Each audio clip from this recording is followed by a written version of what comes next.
is called a daughter. Carbon, which is one of the most common elements in the universe, has 6 protons, 6 neutrons, 6 electrons. But carbon 14, which, if you know anything about evolutionary dating, that's a big deal to them. Carbon 14 has 8 neutrons, and therefore it's an isotope because it's not everything's not even. With too many neutrons, carbon 14 is unstable, so it decays or it adjusts to become stable, turning into carbon 12 by losing those 2 extra neutrons. And the rate of decay then can be measured. So let's talk about this evidence of years. And the first thing is, you have to think about where are you starting from? Because where you start from is going to affect where you end up. If you start at the wrong place, like I've gotten directions before, in the days before GPS, and you probably have too. And they say, turn right, go 2 blocks, turn left, go up 5 blocks, and then turn back to the right. And it's going to be, halfway down the block. Here's the house number, whatever. Great. But if you don't start at the right point, you can follow those directions. You're not going to end up at the right place. And that's the thing with this. They're looking for these dating methods, and they've come up with all these dating methods, but they started at the wrong point. They started with evolutionary assumptions. And the fundamental fact about radiometric dating methods that makes them undependable is that they're built on evolutionary assumptions that haven't been proven. They have 3 main assumptions that they start with. First of all, the total number of unstable atoms can be known. I don't even know how many atoms are in my body, but they know exactly how many unstable atoms there are. Well, already, just again, applying logic, because God gave us a brain. So just applying logic, that doesn't seem likely. Also, that the rate of change was constant. That also we know is not likely. We put tires on our vehicles. The rate of wear is not constant. It depends on which is the drive, front or rear. Depends on other aspects of the maintenance of your vehicle, that can cause other types of wear patterns on your vehicle. Depends on how much air you put in your vehicle or in the tires themselves. All sorts of things can affect that. And that's just one very simple illustration. But if the rate of change in the wear of our tires is not constant, why is it that when we look at the universe, we say, well, it's always been exactly this? Really? How do you know? Were you there? That's always my thought. And anyway, the third assumption is that the daughter atoms were all produced by radioactive decay. Then also scientists trying to remove variables as best they can, but it's impossible to know the conditions that existed in the distant past because, again, they weren't there. So what they're doing is they're guessing. They're making assumptions and then calling those assumptions fact because the dates worked out like they wanted them to. It's just, it's sort of like when you're doing math, for those of us who endured that in school, and you were told to prove your work. I don't think they do that much anymore, much proving of their work. I don't know exactly, but I don't think it's like it used to be. But the thing is, if you come up with the wrong answer, you can prove it. You can skew things along in your formula to prove even a wrong answer. And sometimes you'll finally figure out, oh, well, maybe not, because these things aren't quite what they should be. But again, with them, they're playing with assumptions. They're starting with assumptions, and so because they're starting with assumptions, then the results are uncertain. You can't stand there and say, this is fact, we know this to be the case. Here's this quote, which is actually very good to explain this. Many scientists claim to have nearly infallible methods for determining the age of the Earth and its various formations. But all of these methods are built upon 2 basic and unprovable assumptions. First of all, the assumption of starting point or original condition.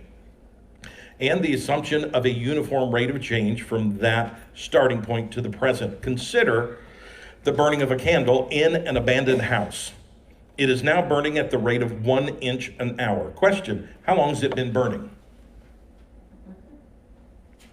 Well, we look at that and say, well, obviously you don't know, because you don't know how tall the candle was in the beginning. But that is the exact assumption that they're making about the earth, and coming up with their dating from those assumptions.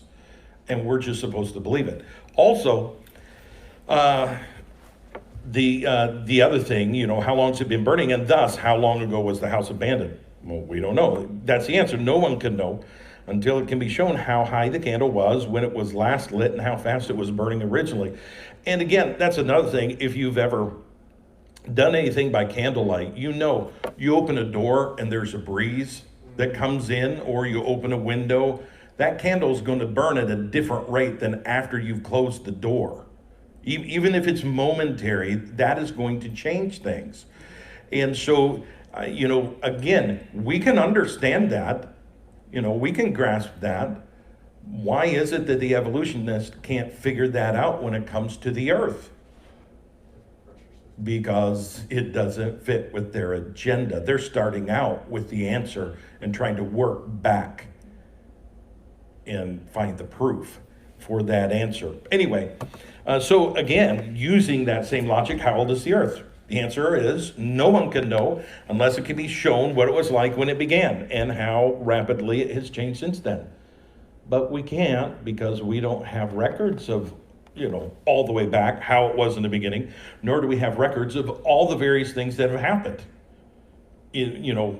As far as weather patterns and so on, we don't have records for every place in the world since creation. We don't. So again, they're basing all that on evolutionary assumption, but that's just assumption.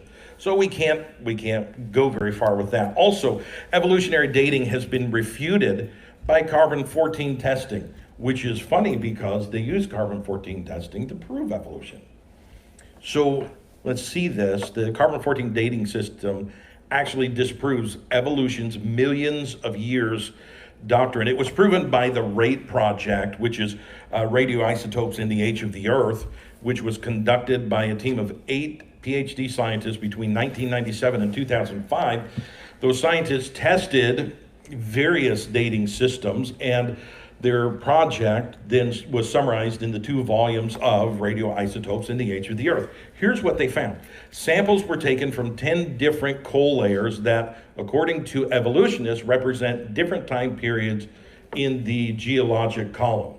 So, different strata and so on. So this is from this period, this is from this period, whatever.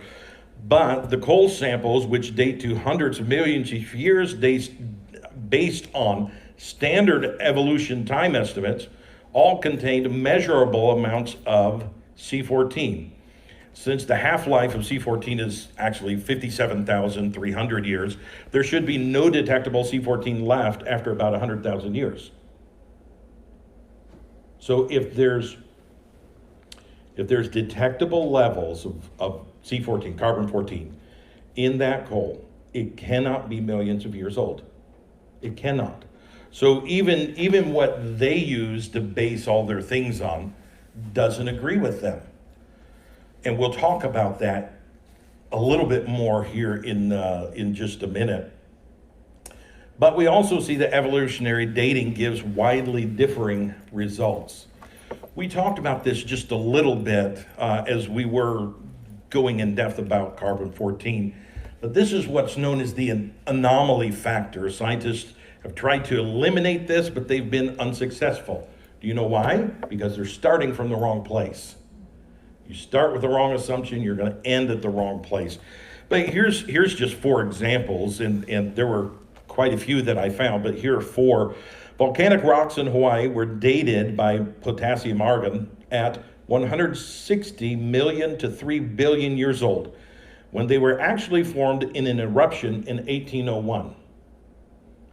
So they knew exactly how old the rock really was, and they tried. And there's the book that that you can find that in. Also, Lewis Leakey's, I'm not even going to try. I was doing so well at home. But anyway, this skull was dated to 1.75 million years by the University of California using the potassium argon method, and to 10,100 years using carbon-14. Well, that's not even in the same ballpark. Not even. And so, there's something wrong somewhere, obviously. Then a rock from Mount St. Helens, 1986. Volcanic eruption was dated at 350,000 years by the potassium argon method. When they know exactly how old it is.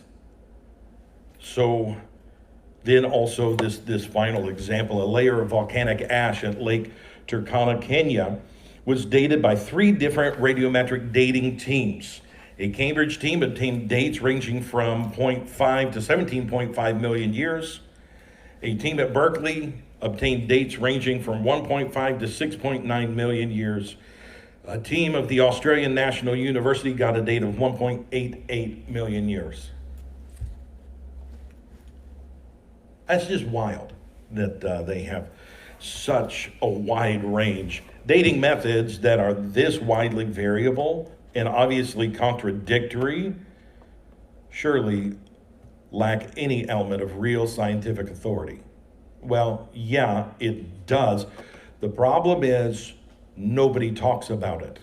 You don't go in school and hear about this. They tell you you can trust our dating.